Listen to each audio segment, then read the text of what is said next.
Saint-Étienne Night Club, l'émission des supporters des Verts en partenariat avec Active. Présentée par Keun. Bonsoir à toutes et à tous et bienvenue dans ce 168e numéro du Saint-Étienne Night Club. Nous sommes le 27 janvier 2025, J-7 avant la fin du mercato hivernal et J+3 après le sublime match nul ramené de la Baie des Champs.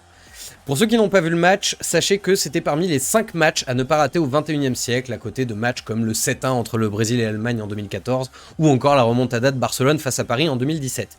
Une intensité, une justesse technique, une performance notamment de Lamine Fomba qui justifie le statut de ce sport comme indétrônable.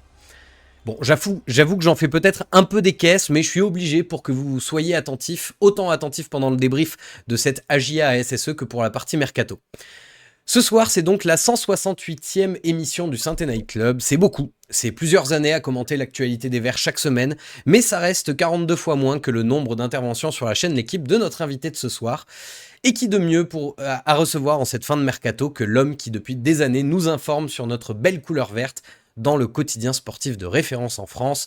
J'ai nommé Bernard Lyons, camarade de notre parrain Timothée Mémon à l'équipe. Bonsoir Bernard. Bonsoir à toutes et à tous. Et puis, comme on est encore dans les temps, bonne année, bonne santé, bonne sainteté à tout le monde. Et bravo pour votre intro. Comme disait Marcel Aimé, l'humour et la politesse du désespoir. On n'est pas désespéré du côté de Saint-Étienne. Le mercato n'est pas encore terminé.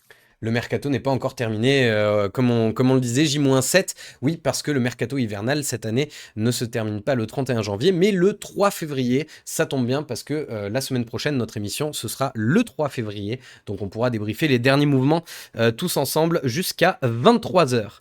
Bernard Lyons, d'ailleurs, j'en profite pour dire qu'en plus de ses activités de journaliste, est également romancier et avait publié Le Dernier Vers aux éditions En Exergue l'an passé. Et c'est évidemment toujours disponible un peu partout, donc n'hésitez pas à y jeter un œil si vous avez envie de découvrir sa patte en tant qu'auteur de fiction également. Avec nous également ce soir, quelqu'un que je suis ravi de recevoir parce que ça faisait très longtemps qu'on n'avait pas partagé un bout d'émission ensemble, Hervé, le gars sympa de l'Aubrac. En même temps, comment ne pas être sympa quand on a comme spécialité l'aligot saucisse et la truffade. Bonsoir Hervé. Salut Keun, salut Bernard, bonsoir à tous, salut Karl. Salut. Écoute, oui, ravi d'être là. Effectivement, il reste quelques jours, quelques heures, donc meilleurs vœux à tout le monde. Et moi aussi, ravi de te retrouver, mon petit Keun. On aime beaucoup Kevin, mais voilà, ravi de te retrouver pour faire une émission. Et enfin, celui qui va avoir un rôle primordial ce soir parce qu'on va essayer de relayer au maximum vos questions dans le chat, mon très cher Karl. Bonsoir Karl. Bonsoir Keun, bonsoir Hervé, bonsoir Bernard, merci d'être avec nous et bonsoir le chat de YouTube et de Twitch. Et oui, que vous nous écoutiez sur YouTube ou sur Twitch ce soir, n'hésitez pas à poser des questions à Bernard. On essaiera de lui poser les plus pertinentes. Et si jamais vous nous écoutez en podcast, eh bien, ça vous donne une raison peut-être de venir nous écouter en live la prochaine fois. J'ai déjà trop parlé, c'est parti, débrief. Saint-Étienne Night Club, le débrief. Messieurs, dames, alors on va commencer donc par un petit bout de cette émission qu'on va consacrer au débrief de Saint-Étienne-Auxerre, de Auxerre-Saint-Étienne plutôt, où nous avons fait donc un partout vendredi soir avec un but de notre côté de Lucas Tassin. Déjà, avant toute chose, je vais me tourner vers toi Bernard. Est-ce que selon toi c'est un bon point qu'on a réussi à ramener de la Baie des Champs, ou est-ce que c'est un point un petit peu frustrant parce qu'on pouvait espérer mieux? Non, c'est un bon point quand on regarde l'historique de la SS depuis la première phase allée de leur retour en Ligue 1. Ils ont pris qu'un point à Nantes et c'est un point qui a été arraché au forceps. Souvenez-vous, Ouais. ils tirent sur le poteau d'Ablin, pénalty sur la fin qui n'a pas été sifflé, mené 0-2, ils reviennent à 2-2, etc. Donc, il ne faut pas faire la fine bouche. C'était un match important parce que Auxerre, ça reste un des concurrents directs dans la course au maintien. Et de prendre un point, c'est toujours un bon résultat. Et puis après, on va m'expliquer que sous l'ère Eric Horneland, on a la possession, ce qui est vrai, ce qui est incontestable. Mais moi, ça me fait toujours un petit peu sourire ces datas parce que les gens ont tendance à confondre possession et utilisation du ballon.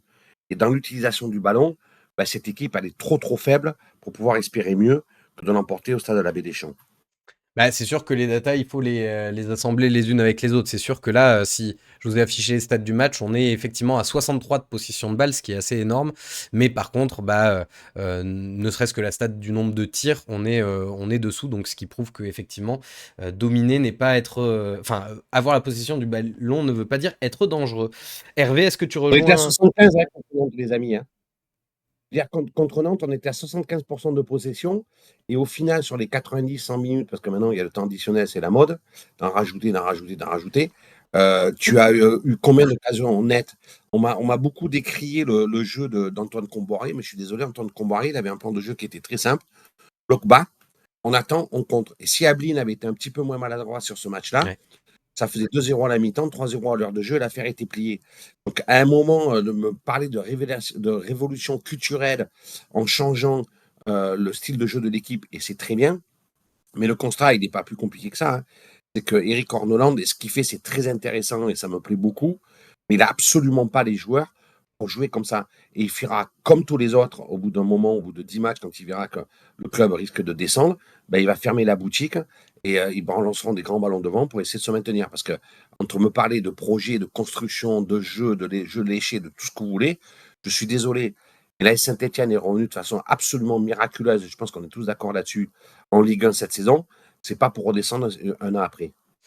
Hervé, de ton côté, Bernard nous parle d'un petit peu la philosophie de jeu qui se heurte au manque de joueurs. On a eu un milieu de terrain qui a été pas mal remanié contre Auxerre avec Ekwa qui était toujours là, mais avec la présence de Lamine Fomba et de Mathis Amougou en lieu et place de Benjamin Bouchoirie et, Louis Mouton. et Louis Mouton, merci.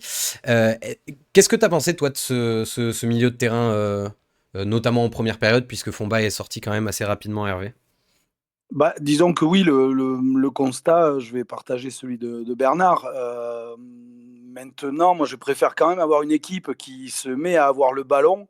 À partir du moment où on a le ballon, l'adversaire a quand même moins de chances de nous faire mal. Donc, moi, voilà, Aucune le petit chance. bémol, je mettrais quand même voilà, en avant effectivement cette possession de balle. Moi, Eric Horneland, que j'étais comme tout le monde, je ne le connaissais pas. Sur ce que j'ai vu, ce que j'ai lu, entendu sur lui, le côté jeu léché, moi, c'était pas trop ça. C'était quand même surtout le côté, voilà, le pressing, de vite récupérer la balle à la perte, d'avoir un bloc médian et pas de jouer avec un bloc bas. Même si, comme le disait Bernard, à Nantes, ça c'est en train de faire doucement, petitement ses preuves. Mais voilà, moi je préfère quand même avoir une équipe qui essaye d'aller de l'avant, même si effectivement dans les 30 derniers mètres, ça devient compliqué. Mais ça, c'est pas une nouveauté à Saint-Étienne. Voilà, après le milieu de terrain, effectivement, on avait un petit peu les hommes forts depuis qu'Orneland est arrivé. C'était ce fameux milieu de terrain à 3 et quoi, Bouchoirie Mouton. Là, il y a deux C'était des déjà le cas meilleurs avant. joueurs du moment qui sont pas là, donc forcément, ça rend la copie un petit peu plus pâle, un petit peu plus médiocre. Ça, c'est évident. Maintenant, je le redis, moi, je préfère avoir une équipe qui joue un petit peu plus haut que ce qu'on faisait depuis très longtemps, une équipe qui a un petit peu plus le ballon. On est au moins là dans une vraie ligne de conduite à suivre et à améliorer, c'est-à-dire améliorer ce qu'on fait du ballon dans les 30 derniers mètres. Il y a quelques mois de ça, avant de dire on va améliorer ce qu'on fait avec le ballon, il fallait déjà qu'on améliore la récupération du ballon. Donc, moi, j'y vois quand même une vraie marge de progression qui a été franchie et j'espère qu'elle va continuer cette progression à nous faire rentrer des points. Ouais. Et J'avais oui. juste une petite Ouais. précision, c'est quand même pas Horneland qui a installé le milieu à 3, Mouton, Bouchoirie et quoi. Hein. Ça a été déjà installé par son prédécesseur, Olivier Dalloglio. Il a pratiquement rien changé, même pas le système de jeu. Mais c'est vrai que dans la philosophie de jeu, et je me répète, mais c'est ça qui est intéressant, c'est ce jeu de possession, d'essayer de presser haut. J'ai par exemple pas de souvenir d'avoir une équipe qui est démarrée en ayant cette volonté d'aller agresser très haut et très fort une équipe du Paris Saint-Germain au Parc des Princes. Et Ouais. ça, c'était vraiment intéressant. Ça, dans le jeu, je suis tout à fait d'accord avec vous. Mais rendons quand même à Olivier Dalloglio ce qu'appartient à Olivier Dalloglio. Oui, non, mais ça c'est sûr, hein. Je crois que dans cette émission, on n'est pas trop à taper sur le travail d'Olivier Dalloglio qui a certes est certes arrivé à un moment où ça faisait pas forcément corrélation positive avec la direction en place, mais ça n'en fait pas un mauvais coach pour autant. Dans le chat, Karl, j'ai vu que tu avais demandé un petit peu ce que les gens retenaient du match principalement. Qu'est-ce qui ressort? Oui, bah écoute, c'est vrai qu'il y a deux camps dans le chat aujourd'hui. Il y a ceux qui sont contents de ce point qui était inespéré, ça je cite Spider Fox. Il y en a d'autres qui sont un peu frustrés, qui disent c'est un match qu'on aurait gagné avec un peu plus de talent, c'est El Cato qui dit ça. Je sais qu'on nous a cité, si Bouchoirie avait été là, ça aurait peut-être été autre chose. Gatoué qui nous dit Bouchoirie et Mouton ont tellement manqué techniquement au milieu de terrain. Évidemment, après, ça part sur les flops et les tops. Je ne sais pas si on va les évoquer brièvement juste après. Ouais. Laurent Levra qui nous dit moi, je pense que c'est un bon point compte tenu des absents qu'on avait et compte tenu du fait que Auxerre est une des meilleures équipes à domicile. Les latéraux, j'en peux plus. Avec des latéraux comme ça, on ne va pas aller loin. Enfin, voilà, il y a des frustrés et en même temps les satisfaits de ce point du match nul. Ok, ben justement, tu évoquais le problème des latéraux. Euh, on va faire un gros point mercato après, vous inquiétez pas. Mais effectivement, au niveau des latéraux, on voit assez peu de noms sortir. Il y a Mimovic qui a été évoqué, mais sinon, c'est vrai que les latéraux, on en parle depuis longtemps à l'AS Saint-Etienne comme étant un problème. Sur le match de Auxerre, est-ce que, à nouveau, vous avez trouvé que c'était notre principal point faible, l'apport de Léo Petro et de Denis Sapia? C'est Bah qui là, qui répond? clairement, bah, Qui veut? j'étais parti. Vas-y, Allez, Hervé. vas-y. Bah oui, les latéraux, alors pour le coup, pour des raisons diverses et variées, mais c'est vrai que les deux latéraux apparaissent aujourd'hui un petit peu comme les maillons faibles, mais ça aussi, je trouve qu'on s'en aperçoit encore plus aujourd'hui qu'hier, parce que d'une manière générale, le niveau de l'équipe est pas passé d'un club qui lutte pour pas descendre à un club qui va jouer l'Europe, hein, qu'on comprenne bien ce que je dis, mais je trouve que le niveau général de l'équipe a légèrement augmenté, et que d'un seul coup, ben, il y a des lacunes qu'on voit un petit peu plus apparaître. Quand tout le monde prend l'eau, Petro prenait l'eau comme tout le monde, mais de par son envie, de par son attitude, c'était presque lui qui était le moins mauvais, à défaut d'être le meilleur. Apia était capable un petit peu de ça aussi. Aujourd'hui, qu'on a des joueurs qui. On a parlé du milieu, mais on voit un Boakier qui prend de plus en plus confiance aussi. Stassin qui fait pas des matchs de fou, mais qui commence à trouver le chemin des filets plus régulièrement. Donc forcément, ceux qui sont un petit peu à la traîne d'un point de vue niveau, ça se voit encore plus. Petro paye aussi peut-être toute la débauche d'énergie qu'il a eu lui depuis le début de la saison. Je veux y trouver une petite excuse. Mais après, oui, clairement, le niveau des deux latéraux va poser et pose déjà de toute façon question. C'est vraiment les deux maillons faibles qu'on a pu voir depuis un petit moment et encore plus sur le match de vendredi. Ouais, Bernard, tu rejoins Hervé là-dessus. Les latéraux sont en dessous actuellement. Et depuis un moment d'ailleurs. Ouais, alors juste trois choses. La première, c'est que vous vous souvenez, là, avant le match à Monaco, Olivier Dalloglio avait alerté ses dirigeants, on était en plein mercato d'été, la nécessité de recruter des latéraux. Il n'a pas été entendu. Mm. La deuxième chose, c'est que tu te retrouves aujourd'hui avec pénurie de latéraux parce que Masson, alors à droite, mais il est polyvalent, il peut aussi jouer à gauche, est éternellement blessé. Et puis ça soulève le point du mercato d'été, mais je ne veux pas anticiper sur le deuxième thème de l'émission. Mais pour moi, la grande déception du recrutement de l'été, c'est Pierre Cornu, parce que c'est un joueur qui a joué des matchs en Ligue des Champions, qui a une qualité de pied, qui a une qualité de contre-attaquant, être un peu moins bon défenseur, qui est venu à Saint-Etienne pour apporter son expérience, un peu plus de solidité défensive, notamment sur son côté gauche, capable de l'animer, etc. Mais c'est une tragédie absolue. Depuis qu'il est sorti mourant lors de la déroute à Nice du 8-0, il n'est jamais réapparu, il n'est jamais revenu, quoi. Et ça pose vraiment un gros problème, ajouté à la blessure récurrente d'Ivan Masson, et qu'on en vient à la conclusion suivante. Moi, je ne tire pas du tout sur Léo Petro, parce que Léo Petro, comme tout le monde le sait, c'est quand même un joueur moyen de Ligue 2. Il a énormément progressé, il s'est énormément arraché pour arriver à devenir un joueur correct de Ligue 1 sous Olivier Dalloglio. Mais au bout d'un moment, ben, tu es rattrapé par les réalités, quoi. Et la réalité, c'est que Léo Petro, avec tout le respect que j'ai pour lui, et vraiment quand je parle de respect, c'est le sens profond du terme, parce qu'il s'arrache, il donne le meilleur de lui-même, mais il n'est pas au niveau, quoi. Mm. Et aujourd'hui, on a un peu tendance à oublier que l'AS Saint-Etienne, c'est l'AS Saint-Etienne, c'est un grand club. Et qu'à un moment, tu peux pas te contenter d'avoir des joueurs de ce niveau-là, c'est pas possible, quoi. Du coup, pardon, on était en train de parler des latéraux. C'était Alors, je Hervé redis qui... ce que j'ai dit. Ouais, si possible. Ah, mais alors, juste trois choses. Faut pas oublier que c'est un mal récurrent, puisque avant le match Oui, à alors, Monaco, souvenez-vous, Olivier ouais, Dalloglio avait dit. ça, ça, Oui, ça, dites-moi. ça, je l'ai eu. J'ai eu aussi le fait que tu avais beaucoup de respect pour Léo Petro. Et c'est derrière sur la réponse d'Hervé que ça a coupé.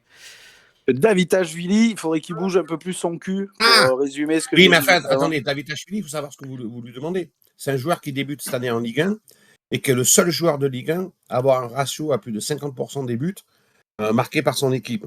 Alors, c'est un intermittent du spectacle, je suis d'accord avec vous, mais il est décisif.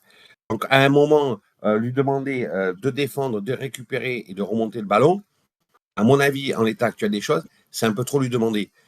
Après, c'est vrai que en termes d'équilibre d'équipe, je suis d'accord avec vous, ça pose un problème à Léo Petro. Maintenant, quand tu as un milieu à 3, tu as un problème de compensation et de couverture. Tu as très bien le milieu de terrain axial gauche, que vous trouverez, que je ne citerai pas. Il peut très bien faire ce travail de compensation. Après, c'est une question d'équipe, de savoir ce que tu veux. Hein. Soit tu le grilles physiquement, Davitashvili, en lui demandant absolument de revenir et de défendre tout le temps.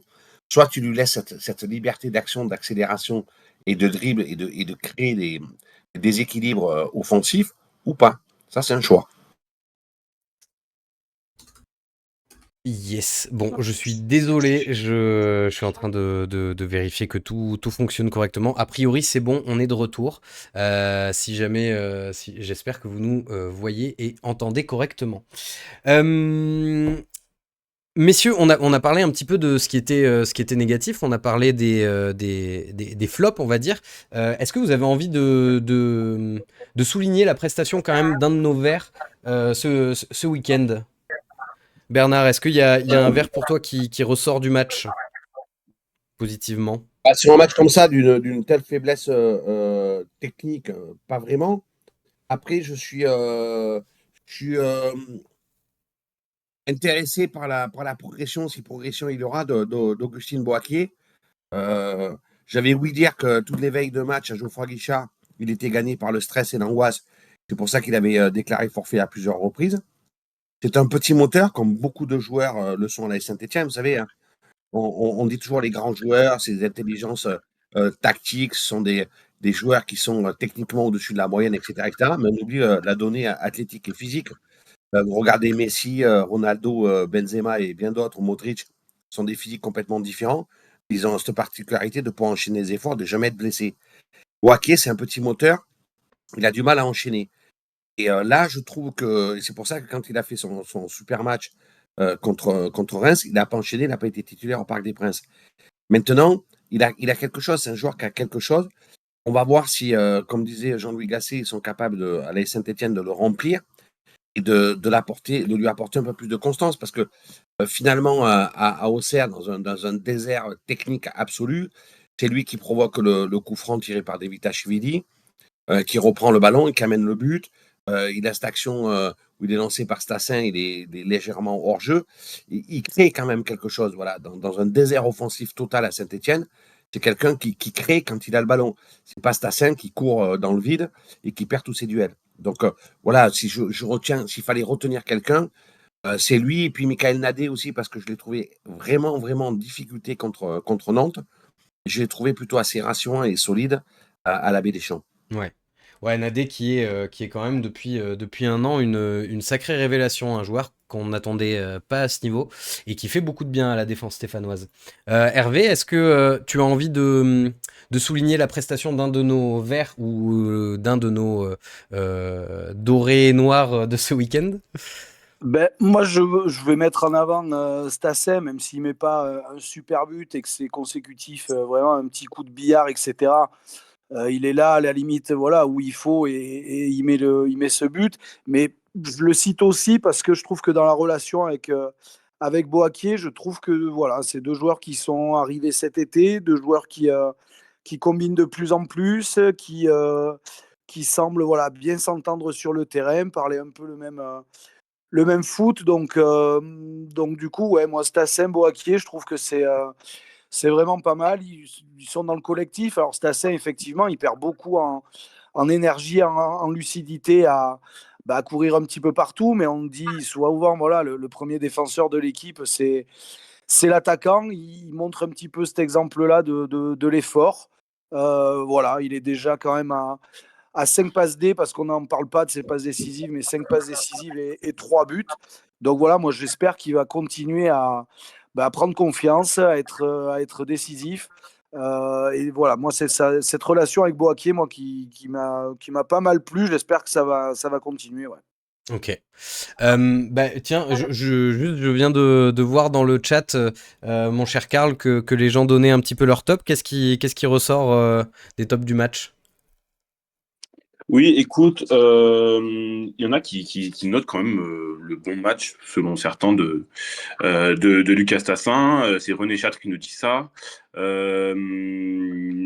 côté de Twitch, j'ai vu qu'on nous a cité Gauthier Larsonneur, même si certains lui en ont voulu sur le tuto serrois. Certains considèrent qu'il nous en a sauvé quand même une ou deux autres. Top Tassin et Boaké pour Elkato 42. Perpuel Guerrero qui nous dit Nadé est fautif sur le but d'Auxerre avec Capia. Par contre, c'est pas tout rose son match. Voilà. Ok, et je vois aussi que ça parle du maillot. Alors sur une note un petit peu plus, enfin un peu hors du jeu de ce week-end, vous avez pensé quoi vous de ce maillot doré et noir qu'on a affiché? Bernard, toi, ça te plaît un petit peu ce genre d'expérience où on tente de mettre des maillots un petit peu originaux en mode troisième maillot? Alors, vous savez que moi, je me reconnais qu'une seule qualité dans le football, c'est d'aimer passionnément les maillots, au point que j'ai fait un bouquin là-dessus, 1000 maillots de football, et que je suis toujours, alors je suis pas conservateur, hein, c'est pas le débat entre les anciens et les modernes, un peu de créativité, un peu d'originalité, surtout j'ai cru comprendre que ce maillot était en hommage aux mineurs. Ouais. C'est le troisième maillot.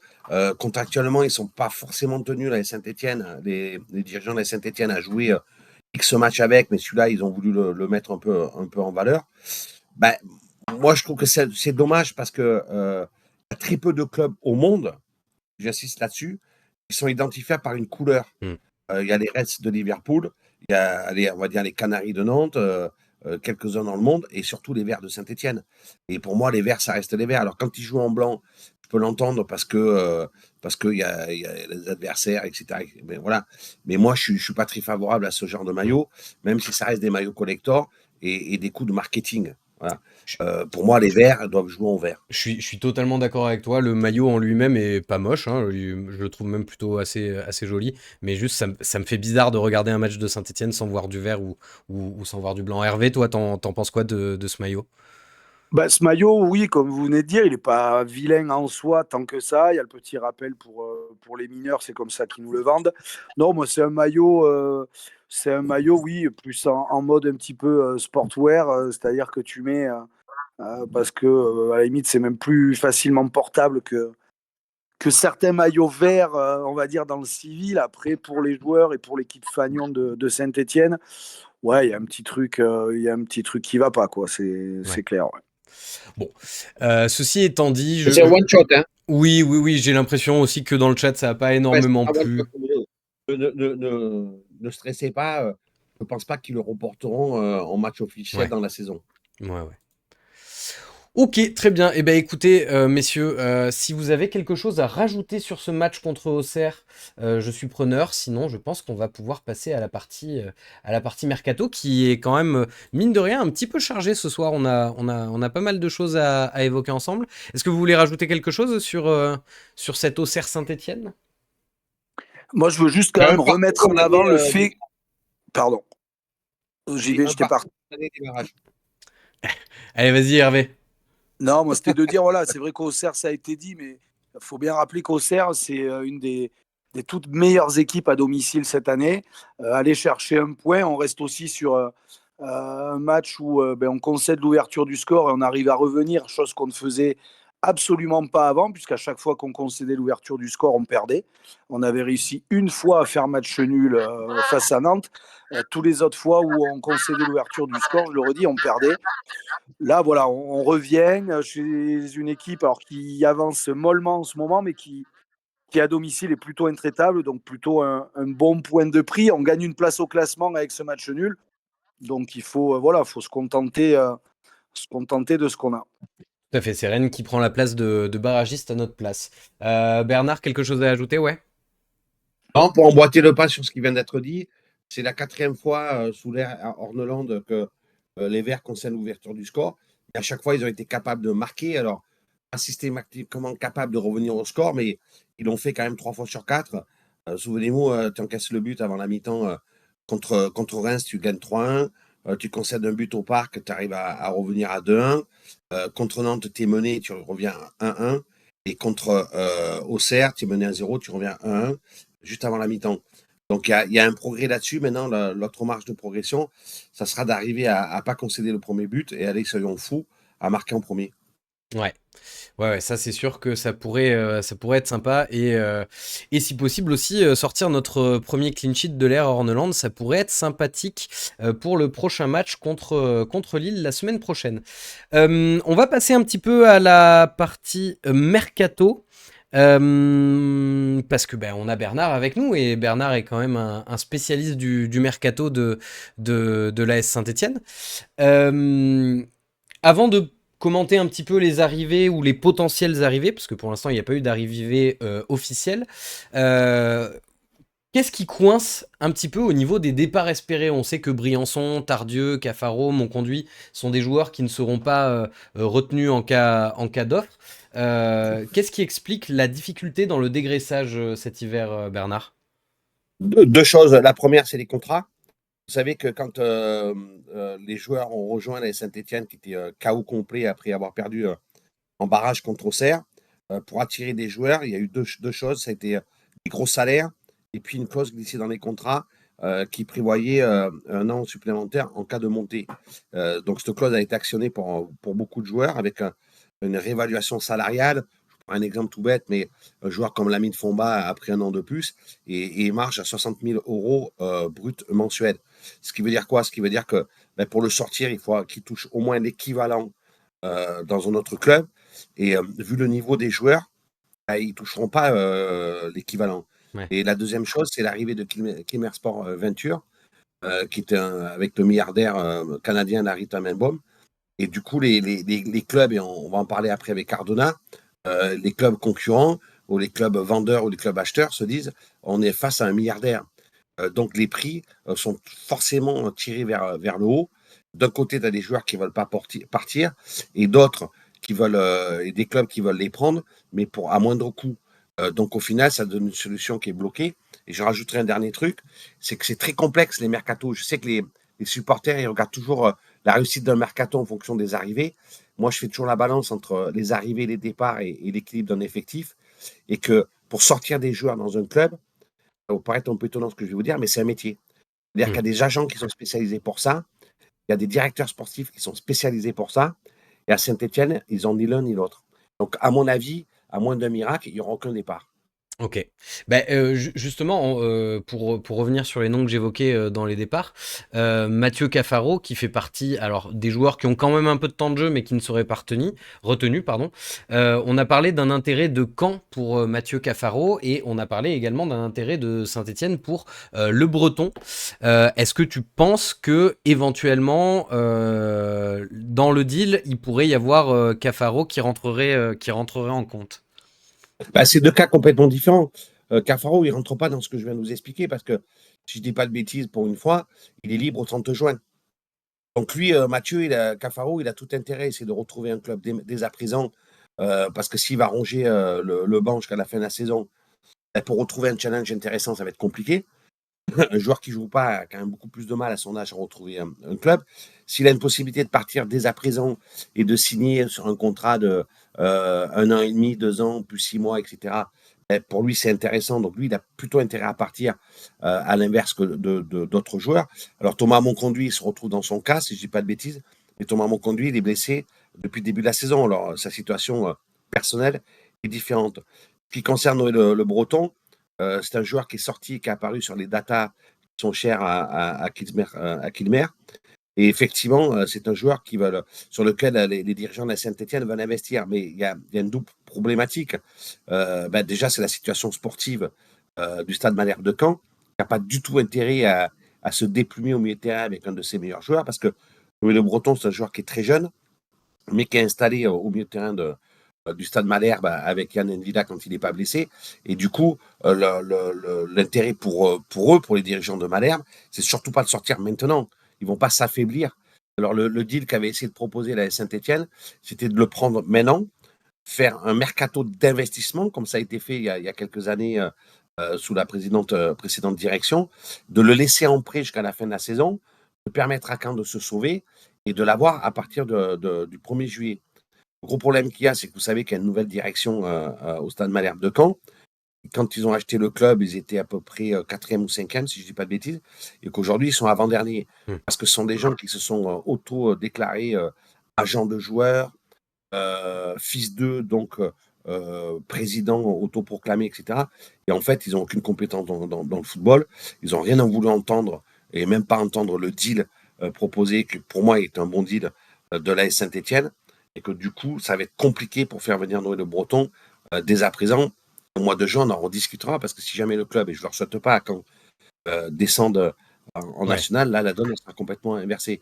Alors, essayer de coupler les deux, oui, mais Cafaro, il est libre depuis le 1er janvier de signer dans le club où bon lui semble. Donc, lui, son intérêt, c'est pas du tout d'être transféré ou d'être impliqué dans un deal. Ouais. Lui, c'est de jouer sa carte personnelle et de partir tout seul dans son coin. Hervé, toi, de ton côté, un départ de Cafaro, tu le verrais d'un bon œil ou pas? On sait que, mine de rien, on n'a pas non plus profusion d'ailiers sur les côtés. Et Cafaro a un petit peu de temps de jeu. Est-ce que tu verrais d'un bon œil le départ de Mathieu Cafaro?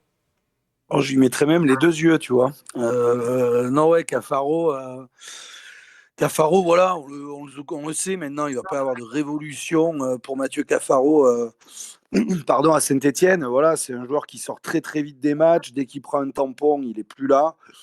Il a une influence sur le jeu qui est quand même toute relative. Il met un beau but et puis derrière, pendant 10 matchs, il ne fait plus rien.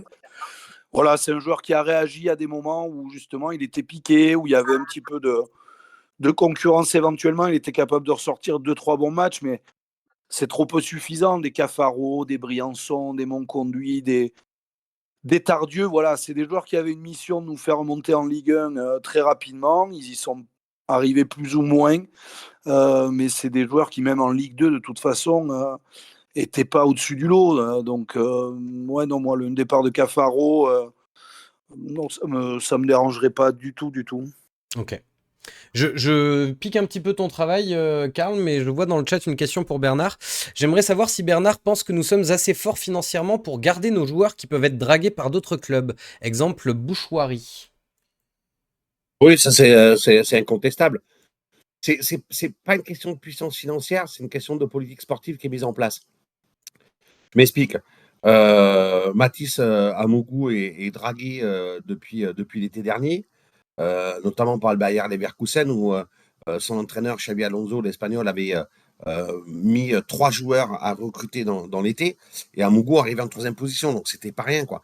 Il était prêt à casser la tirelire pour le faire venir. La Saint-Etienne a de suite fermé la porte parce qu'il fait partie du nouveau projet mis en place. Vous savez, des prospects joueurs moins de 25 ans capables de développer et de rapporter beaucoup d'argent au bout de 2 ans. Et Amougou, ça devient un peu le symbole du projet de la Saint-Etienne. C'est-à-dire qu'il y a des problèmes de prolongation. Vous avez remarqué quand même Saint-Etienne, chaque fois qu'ils prennent un joueur, ils le font signer au moins pour 4 ans, quoi. Ouais. 4 plus 1. C'était le cas de la prolongation d'Amin Mouefek, de Michael Nadé et de tous les joueurs qui sont arrivés. C'est exactement ce qu'ils veulent faire avec Amougou. Et Amougou, ils vont faire un exemple. C'est-à-dire que les agents, les conseillers d'Amougou veulent prolonger que de 2 ans. Saint-Etienne veut 4 ans pour des raisons financières, tout basique. et les dirigeants, et ce que je peux le comprendre, hein, veulent investir sur lui avec l'espérance d'une plus-value dans les 2 ans qui viennent. Les conseillers de Matisse Amougou ne veulent pas parce qu'ils disent 4 ans, ça va faire monter très cher l'indemnité de transfert et bloquer éventuellement son départ dans les 2 ans à venir. C'est un bras de fer qui est aujourd'hui au point mort. Il est au point mort parce que aujourd'hui, les nouveaux propriétaires de Saint-Etienne ont les moyens de leur politique. C'est-à-dire qu'ils peuvent faire un exemple, ils peuvent décider de s'asseoir sur beaucoup d'argent sur Amougou et être inflexibles là-dessus.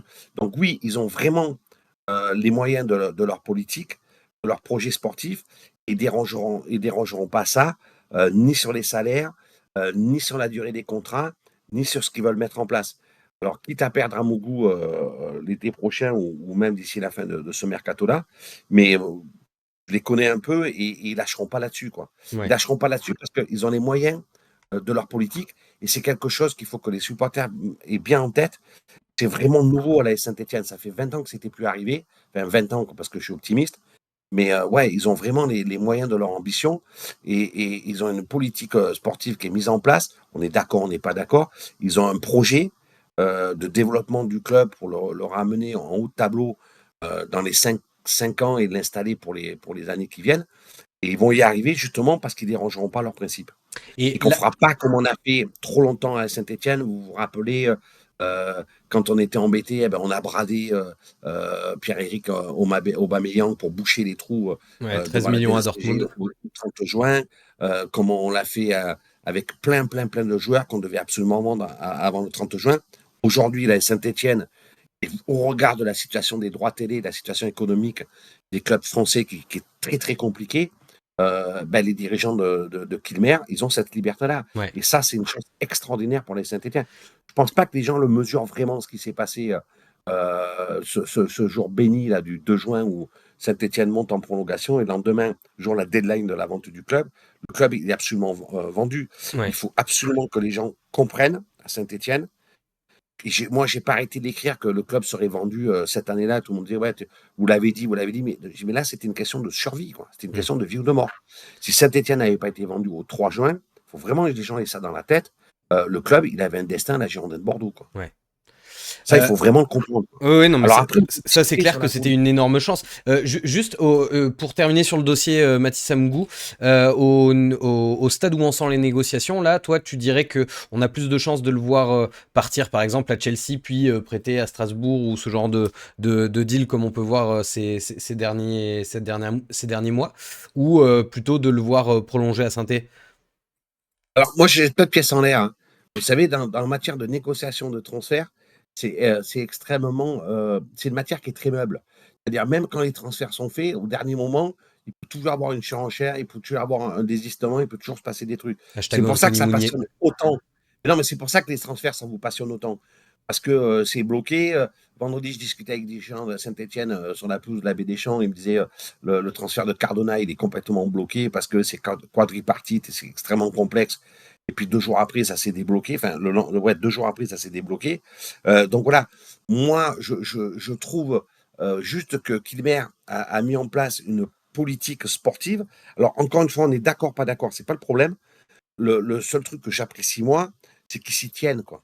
C'est Ouais. pas, on jette une pièce en l'air et puis on espère que ça va retomber du bon côté avant le 30 juin et on va vendre ce qu'on peut vendre parce qu'on n'a pas le choix. Là, ils ont le choix des armes, ils ont le choix de leur politique parce qu'ils ont des moyens colossaux. Mais c'est pas parce que tu as des moyens colossaux que tu vas faire tout n'importe quoi. Et c'est ça aussi que j'apprécie chez Kilmer. Ouais. C'est-à-dire qu'ils sont capables d'investir, mais ce sont des investissements raisonnés. Ça me fait beaucoup penser à ce qu'a fait Red Bull alors, je suis contre la multipropriété des clubs, mais dans leur développement et leur politique sportive mise en place dans tous leurs clubs. C'est-à-dire que l'argent est un moyen et pas une finalité. On met une politique sportive en place et après, on voit les moyens qu'on va mettre. Voilà. Et donc, ils font les choses dans l'ordre. Ouais.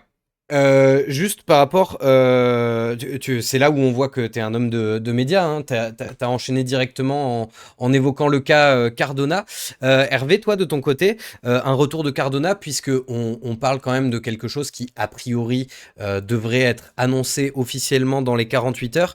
Irvine Cardona qui était attendu ce matin pour passer sa visite médicale. D'ailleurs, on peut vous dire qu'il est arrivé avec une heure d'avance, avec sa propre voiture, bref. A priori, il est bien motivé à venir.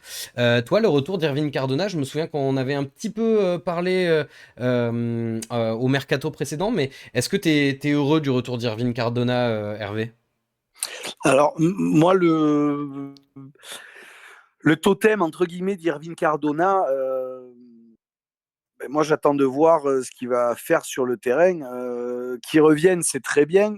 S'il revient, ça veut dire qu'à un moment, il est parti. Moi, je me rappelle encore du dernier match face à Metz où on lui pose la question, mais en lui laissant la porte facile ouverte, de dire on sait que dans le foot, tout va très vite, que vous ne savez peut-être pas ou que vous n'avez pas encore la réponse, mais est-ce que vous allez rester à Saint-Etienne? Donc lui, il botte évidemment en touche en répétant que dans le football, tout va très vite, etc. Et par contre, moi, c'est la deuxième question du journaliste qui m'a un peu plus gêné, en tout cas la réponse à cette question qui m'a un peu plus gêné de la part de Cardona. Deuxième question, Irvine Cardona, est-ce que vous, en tout cas, vous voulez rester à Saint-Etienne? Bon, là, le mec peut dire, bah oui, moi j'aimerais rester, mais encore une fois, c'est pas moi qui décide, Ouais. mais moi j'aimerais. Cette réponse-là, on l'a jamais eue. C'est-à-dire qu'il a continué à botter en touche en disant qu'il pouvait pas parler, que bon, tu peux dire quand même que tu as envie de rester, si tant est que tu as envie de rester. Comme ça m'a l'air d'être quelqu'un d'honnête, je me suis dit, bah, c'est qu'il n'a pas envie de rester et qu'il raconte pas du pipeau à la fin du match. Après, ça vaut ce que ça vaut. C'est une interview d'après-match, il y a l'émotion, il y a tout Mmh. ce qu'on veut. Mais je veux dire, on a déjà vu dans le même contexte des gars dire oui, moi je veux rester là parce que je viens de passer 6 mois formidables avec ce club, avec ce public. On monte, j'ai envie de faire partie de l'aventure. Bon, lui ne l'a jamais vraiment claironné. Voilà, donc il est parti parce qu'il avait pas envie de rester aussi. On parle de plein de choses, les dirigeants, les ceci, mais peut-être que lui, tout simplement, a dit moi je me barre et voilà. Donc après, moi, il revient. Pour moi, Ah, et on a perdu Hervé. Ouais, Hervé bah, vous qui, voulez que je comble le trou? eh ben ouais, justement, tiens, Bernard, t'en parlais justement dans le journal de l'équipe de l'arrivée de Cardona. Bon, a priori, ça devrait pouvoir se faire. Juste, moi, j'avais une question par rapport aux conditions de ce transfert. Tu sais que, enfin, on sait tous que la situation, elle est un peu particulière puisque le club qui possède le contrat d'Irvine Cardona est en Allemagne, que là, il est actuellement à Barcelone et sous la forme d'un prépayant. Donc, comment ça se passe un petit peu pour ce transfert dans les détails et pour quelle somme au final on le récupère? Alors, je vais juste compléter ce qui vient d'être dit, si vous le permettez. C'est assez étonnant que Cardona n'ait pas dit publiquement ce qu'il pensait tout bas. Je pense que c'est une question de business et de rapport de force, et surtout un petit peu de prétention de sa part, parce qu'il était convaincu de rester à la Saint-Etienne. Et il a été très marri de voir qu'en fait, la Saint-Etienne n'a pas gardé parce que le nouveau business plan de Kilmer, des nouveaux dirigeants qui sont arrivés juste après, le lendemain de la montée, c'était de prendre des prospects, je me répète, mais c'est très important, de moins de 25 ans, pas cher, qu'on peut développer et revendre dans les 2 ans qui suivent. Et Cardona a 27 ans, salaire très important pour la Saint-Etienne, 100 000 euros brut mensuels à Augsbourg, c'est le montant de son contrat. C'est pas du tout dans les clous de l'AS Saint-Etienne.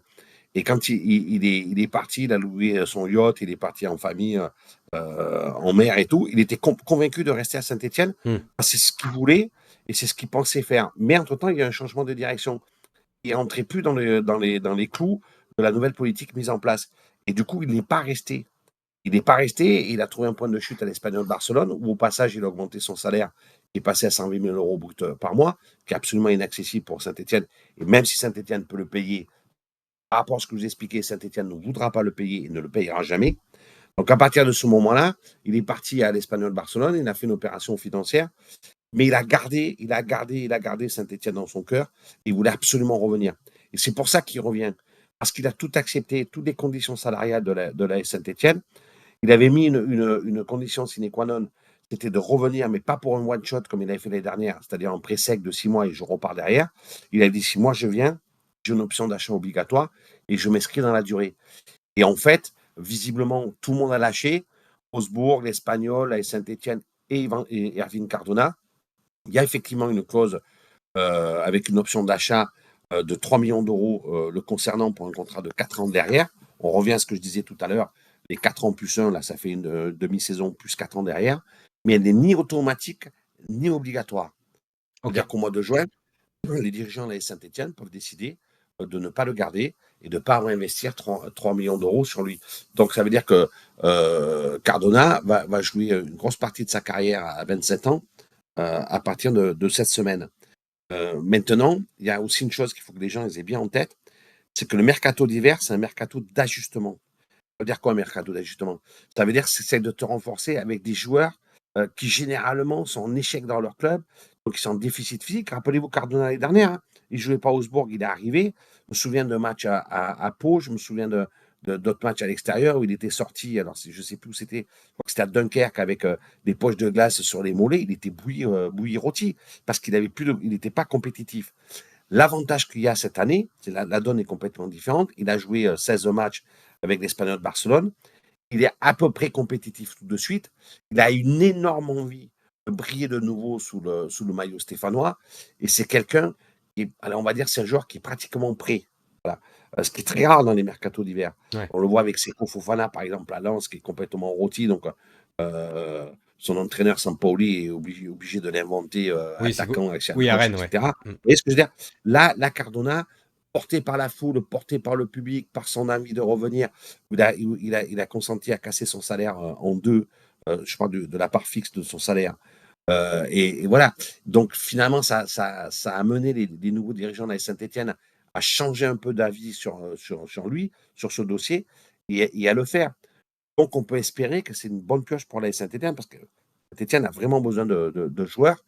Maintenant, est-ce que c'est quelqu'un qui peut s'inscrire sur la durée en Ligue 1 dans une équipe qui jouerait le premier tiers du tableau? Ça, je vous laisse à chacun le soin de décider. Moi, j'ai une interrogation là-dessus. On va enchaîner parce qu'il est déjà 21h51 avec tout ça. Voilà, je vais bientôt devoir me coucher, moi. Bah oui. Il y a Mimovic. Alors je ne vous ferai pas l'offense d'essayer de prononcer son prénom, mais donc un monsieur Mimovic, ce latéral droit de 20 ans qui est actuellement à l'Étoile Rouge de Belgrade, qui serait attendu pour la fin de semaine à l'AS Saint-Etienne. Pourquoi à la fin de semaine? Parce que l'Étoile Rouge de Belgrade voudrait l'avoir dans ses rangs pour disputer leur match de Ligue des Champions. Mimovic, toi, c'est une piste que tu as suivie un petit peu, Bernard? Ouais, c'est une des pistes parmi les nombreux dossiers qui ont été ouverts durant ce mercato d'hiver. Et je pense, oui, que c'est une piste qui va aboutir. Ouais. Je pense que ça fait partie des 2-3. Je pense qu'il y aura 3 arrivées. C'est partie des 2-3 dossiers.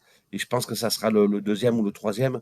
Mais oui, ça correspond tout à fait à ce que veut faire Kilmer, à leur prospect sur les datas, au profit du joueur. Il y a juste un peu la somme qui est annoncée de 5,5 millions plus 2,5. Ça fait un latéral à 8 millions d'euros qu'à 20 ans qui vient de l'Étoile Rouge.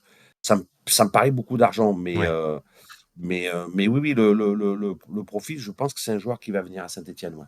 Ok. Par rapport aux autres infos qu'on a eues ce soir, alors c'est tout frais, hein, ça date de juste avant le début de l'émission. D'ailleurs, n'hésitez pas à vous abonner, hein, que vous soyez sur YouTube ou sur Twitch.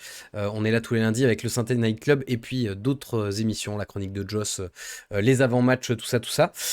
Donc oui, Fabrizio Romano qui, juste avant le début de l'émission tout à l'heure, tweetait que Saint-Etienne avait envoyé une offre pour Mahmoud Jaber du Maccabi Haïfa. Voilà, donc c'est un milieu polyvalent qui est droitier, qui a 25 ans, qui a été formé au Maccabi Haïfa et qui est encore joueur au Maccabi Haïfa, qui a un contrat qui est jusqu'en juin 2027 avec une option d'1 an et qui a quand même pas mal joué cette saison et qui a une valeur marchande de 2 millions. Je vais pas vous lancer dans l'arène sur Mahmoud Jaber. Je suppose que ni toi Bernard ni Hervé ne connaissez ce joueur. Un ami de Non, la famille. effectivement. C'est un ami de la famille carrément. Ah non, je plaisante, je vous dis ça pour vous taquiner. Non, mais ça fait partie de la pléiade de joueurs qui ont été cités, mais forcément, quand tu as besoin de renforcer ton équipe, bah, tu cherches et tu explores des joueurs à droite à gauche. Je ne dis pas qu'il ne viendra pas, mais je ne vous dis pas non plus qu'il viendra. Ouais. Toi, Hervé, sur les arrivées potentielles, on a parlé du cas Le Breton, on a parlé du cas Mimovic, on a parlé du cas Ardona. Quelle est l'arrivée que tu attends le plus? Si tu me réponds Mahmoud Jaber, je t'applaudis dès demain. Ouais, non, je vais pas faire ça, mais non, honnêtement, parce que c'est celui qu'on connaît le mieux, c'est Cardona. Alors, avec tout ce que j'ai dit, voilà, parce que le gars connaît le club, le gars connaît le championnat de Ligue 1, même si ça fait un petit moment qu'il y a évolué, mais il connaît le pays, il connaît le club, il connaît certaines de ses coéquipiers. La question après, savoir si ça va être Orneland compatible ou pas, mais c'est, je dirais, le joueur qui correspond ça reste un pari malgré tout, parce qu'à haut niveau, comme la Ligue 1, on ne sait pas ce que vaut vraiment Cardona, puisqu'il a souvent été en échec quand il était sur la première division, ou en tout cas, quel que soit le pays dans lequel il évoluait. Mais dans tous les paris qu'on vient de citer, ça me paraît être le moins risqué, voilà, Ouais. pour sa connaissance du pays, du club, la langue, etc. Donc voilà, on va voir. Ouais, Cardona, je mettrais plus Ok. Cardona.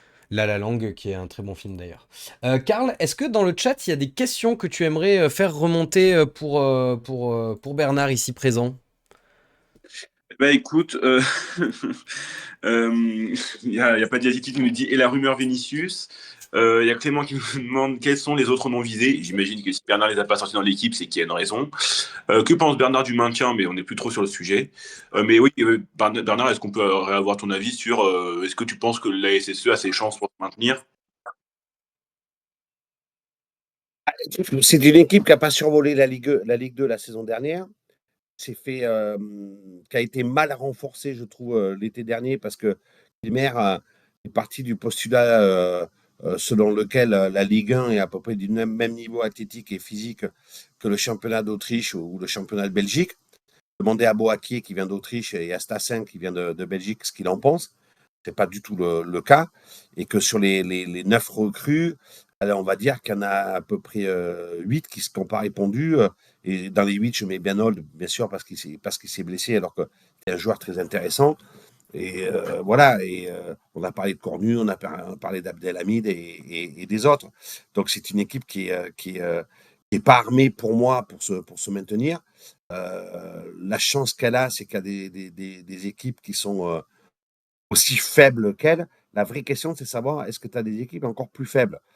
Moi, à part le Havre, je ne vois pas d'équipe plus faible que la Saint-Étienne. Et donc, ça veut dire qu'il faut que tu en trouves au moins 2 autres avec le Havre plus faibles que toi. Donc, le maintien tranquille espéré par les nouveaux dirigeants de la Saint-Étienne, je n'y ai jamais cru, je leur ai dit d'ailleurs.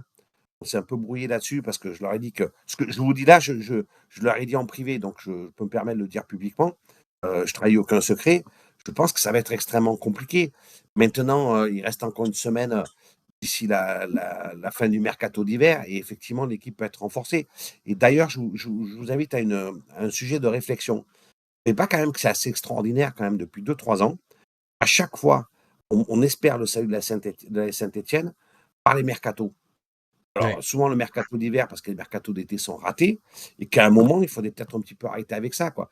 L'été dernier, c'est 23 millions d'euros qui ont été investis dans un mercato qui est historique dans l'histoire de la Saint-Étienne, pour un résultat qui est quand même assez quelconque, parce qu'on ne peut pas dire que l'équipe qui était très moyenne en Ligue 2 a été conséquemment renforcée en Ligue 1. Et ça, c'est un vrai axe de progression et de travail pour les dirigeants de la Saint-Etienne, c'est qu'à un moment, il faut arrêter de faire tout et n'importe quoi. Moi, je veux bien Stassin qu'on m'expliquait qu'il ait des qualités. Je trouve qu'il a quelques qualités, mais pas 10 millions d'euros, quoi.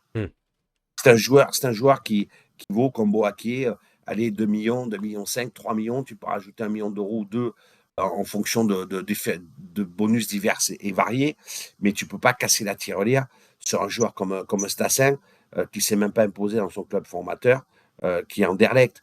À un moment, c'est là où je suis pas d'accord avec les nouveaux dirigeants. Ils peuvent m'expliquer ce qu'ils veulent avec leur data, mais à un moment, il y a une réalité, la réalité du terrain.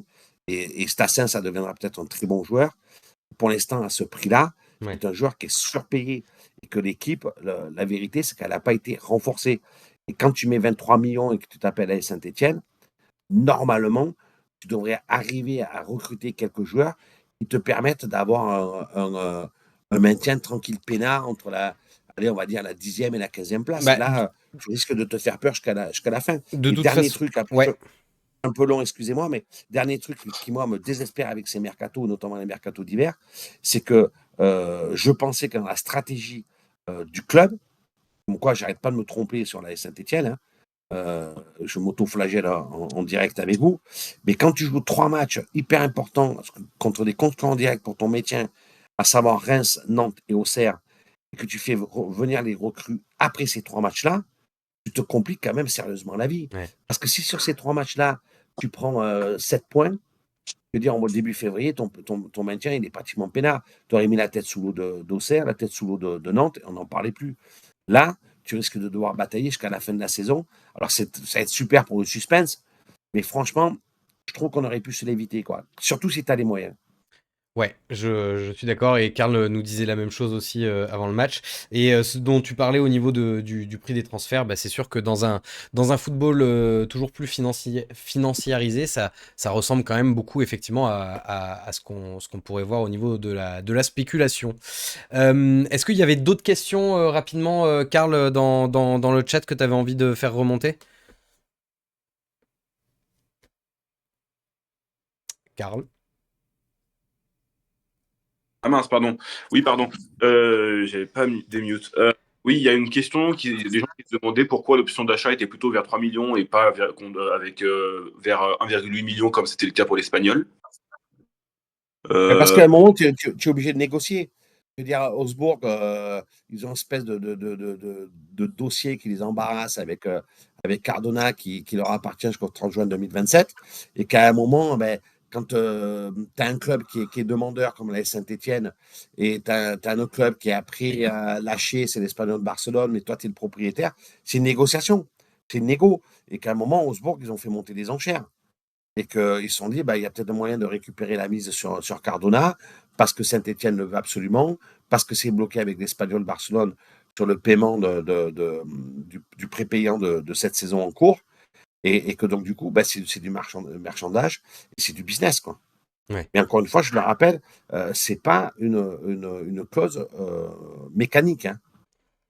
Oui, c'est pas une obligation d'achat. Au Ouais. 30 juin, TAC Saint-Etienne sera obligé de payer 3 millions pour acheter Cardona sur les 4 prochaines saisons. Et ça change beaucoup de choses. Il y a Romain dans le Ah oui, chat beaucoup. qui nous demande aussi si un défenseur central est toujours espéré. Alors, c'est vrai que c'était dans les discussions, mais visiblement, non. Alors, on peut toujours avoir une bonne surprise, mais Eric Orneland est parti sur son duo Dylan Batoubissika Ouais. et Michael Nadé, avec Younis Abdelhamid sur lequel il compte pas trop, mais qui reste quand même tranquillement au frigo, avec le Petro qui peut dépanner dans l'axe. Ça a plus trop l'air d'être dans l'air du temps. Maintenant, encore une fois, hein, vous savez, j'insiste là-dessus, mais le mercato d'hiver, c'est un mercato d'opportunité, d'ajustement. Donc, si jamais ils ont la possibilité de faire un bon coup d'ici la fin de la saison avec Loïc Perrin, l'enchanteur, ils ne se priveront pas de le faire. C'est pas la priorité. Ouais. Je pense que la priorité, c'est plutôt un latéral, un joueur, un attaquant polyvalent comme les Cardona, et sans doute un joueur de couloir. Je vois Timothy Ouma, plus du tout d'actualité.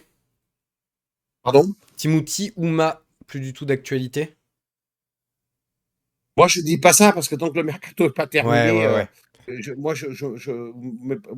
suis triste à mourir ce soir, je suis désolé, mais T'inquiète, mon t'inquiète. expérience me montre qu'il faut jamais, jamais être définitif Ouais, dans ces histoires de mercato.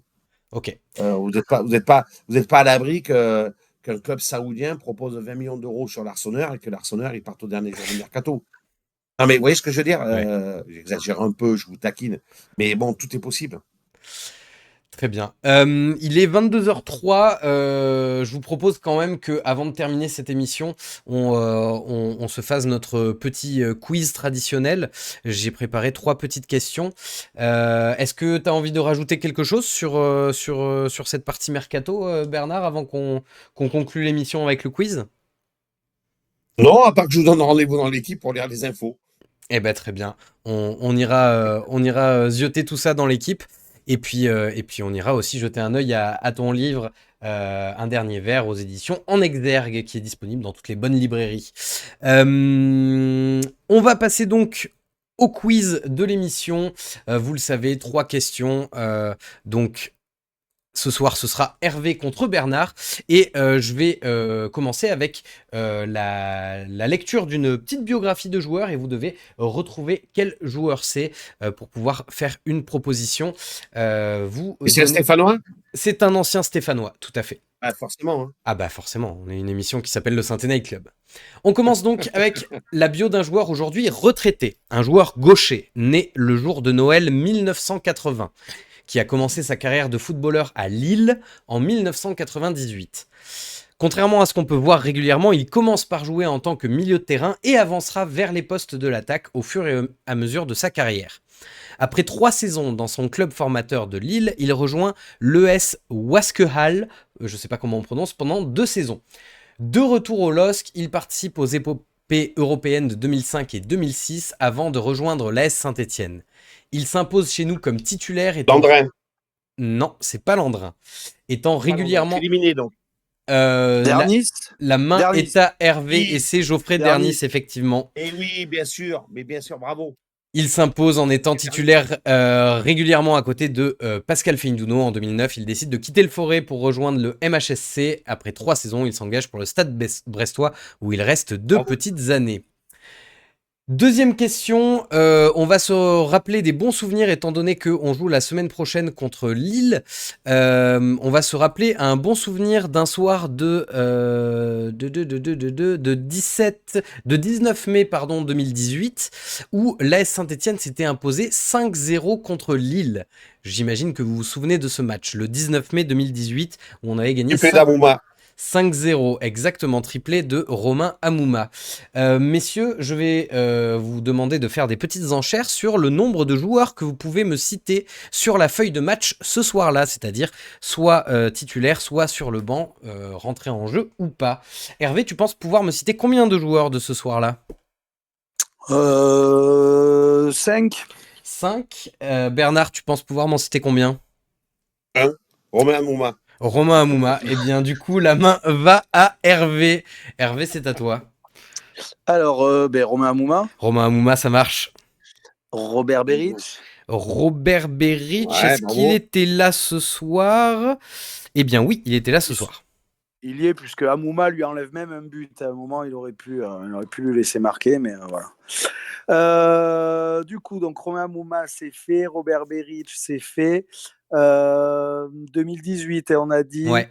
Arnaud Nordin. Arnaud Nordin, eh bien, je ne le vois pas sur la feuille de match. Ça m'étonnerait, Nordin. Eh ben non, effectivement, il n'y était pas. Donc, le point va donc à Bernard. T'avais quand même du plus simple. T'avais du Ruffier, t'avais du Loïc Perrin. Oui, Ruffier. Ouais. Bayal, non? Bayal, non, il n'était pas là. Non, Oui, Bayal, c'est trop tard. Mvila était là. Et je suis vraiment tordu. J'ai laissé mon adversaire se couler tout seul pour récupérer le point. Ouais, je vois ça. Ne mérite pas le point. Ça ne surprendra pas grand monde, mon cher Bernard. Troisième question, et je vais vous demander de répondre en moins de 10 secondes chacun. Vous aurez 10 secondes pour me citer un joueur. Je vais vous demander justement les joueurs ou entraîneurs, qui sont passés par Lille et Saint-Étienne. Et on va commencer commence avec toi, Bernard, honneur à l'invité. Christophe Galtier. Christophe Galtier, ça marche. À toi, Hervé. Christophe Landrin. Christophe Landrin, ça marche. À moi Ouais, Bernard. Geoffrey Dernis. Geoffrey Dernis, ça marche évidemment. À toi, Hervé. Estatios Tavlaridis. Statios tu me l'as enlevé. Tavlaridis, un des joueurs que j'ai préféré. Ça marche. C'est pour toi. À toi, Bernard. C'est celui que tu m'as enlevé qui me venait. Donc j'ai moins de 10 secondes. Oh, j'en ai plein d'autres. Ah, mais j'en ai un autre là qui était attaquant. Miralas. Et Kevin Miralas sur le gong, ça passe. À toi, Hervé. Matt Moussilou. Matt Moussilou, ça fonctionne. Ouais, bravo. À toi, Bernard. Ouais, bravo. Attends, je vais sécher là-dessus. 7, 8, 9, 10 et c'est terminé. Si, j'ai le latéral gauche, là, ça m'a échappé. Bon, mais j'ai perdu. Le latéral gauche, Kevin Malcuit, non, il était à droite. Oui, à droite, pardon. Il y avait Mathieu avait Debuchy Bamba. aussi en latéral droit. Bamba. Ah oui, Nolan Bamba, Roux. Jonathan Bamba. Nolan Roux. Nolan Roux qui fait partie du Saint-Étienne Club, effectivement. Ou encore, allez, je t'en donne un, Bernard, encore en activité actuellement à Lille. Milieu de terrain, milieu offensif. Mais Rémi Cabella. Cabella. Je suis nul à ces jeux. Je suis vraiment un bon nul. Et bien sur ce, Rémi Cabella. ouais, merci d'avoir suivi cette émission. Merci beaucoup Bernard pour ta présence. Merci à toi aussi Hervé. Merci Karl d'avoir été là bien sûr. Désolé pour la petite déconnexion d'internet. Je vais envoyer un mail à Bouygues Télécom dès demain pour savoir ce qui s'est passé. Et puis on se dit rendez-vous la semaine prochaine. Donc une émission un peu spéciale puisque ce sera le dernier jour du mercato et on verra un petit peu ce qui va se passer. Est-ce qu'on va faire un panic buy à 22h59. On le verra la semaine prochaine. Bisous tout le monde, allez les Verts, et à la semaine prochaine, ciao. Salut Salut, les gars, merci. les Verts.